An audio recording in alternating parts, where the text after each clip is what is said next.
Isagad mo, mahal.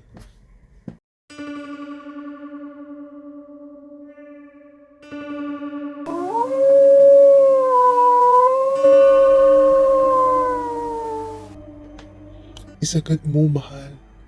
Huwag kang mahiya. Huwag nang magduda. Huwag nang mangapa. Hindi mo kailangan na magpaliwanag. May dahilan ng lahat na ginagawa ng nililiyag. Lalo at ako lang naman ang nagpaubayang labis na masaktan.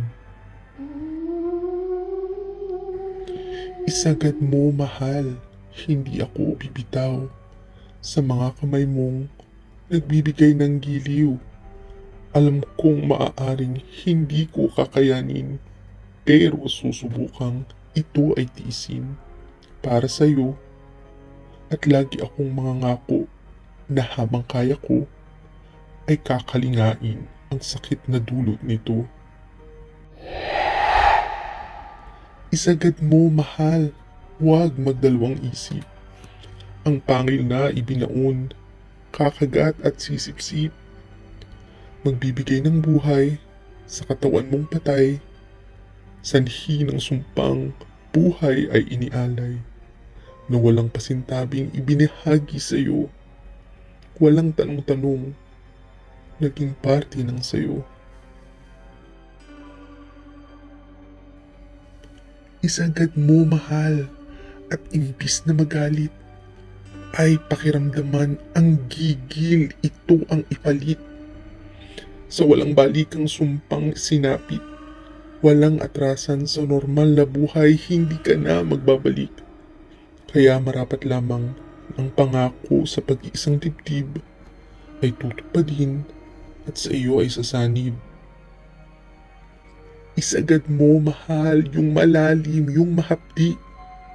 Huwag mong isipin kung ako ay humihikbi. Marahil ay sa awa sa iyo, tumulo ang aking luha na sinliwanag ng araw ay hindi ka na makikita dahil ikaw na ngayon ay kampo ng dilim. At ako lamang ang nakakaalam ng iyong lihim.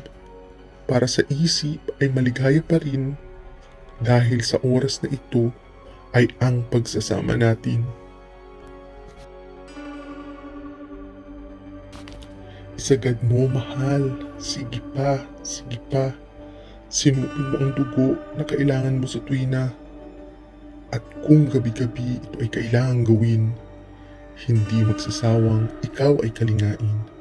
Sapagkat kung hindi ko gagawin kang pagbibigyan, ang gutom sa tiyan na iyong nararamdaman ibabaling sa bagong silang na bunso nating anak doon sa may luyan.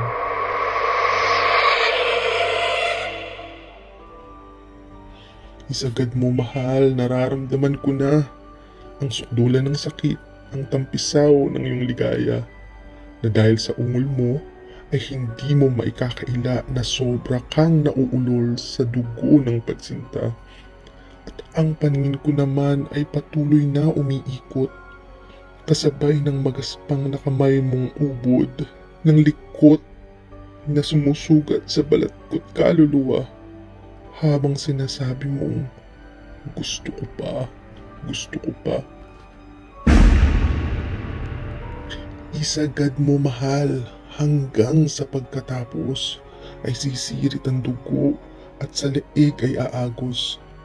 Nakangiti mo itong pagmamasdan, didilaan at pagkatapos ay itutulak ang walang lakas kong katawan na matapos gamitin at pagsawaan ay magkukuha mo pang pagparausan. Sige, mahal, sige lang. Hinihintay ko lang ang kabilugan ng buwan sa pagpalit ng anyo at ako naman ang baluti ng buhok, pangil at kuko. Ako naman ang tutugi sa iyo at sisiguraduhin pag isinagad ko, yun na ang huling pagsasamantala mo. At sa susunod na makikita at susunod na madarama ay ang liwanag ng araw at ang init nito nasasagad at tatapos sa buhay mo.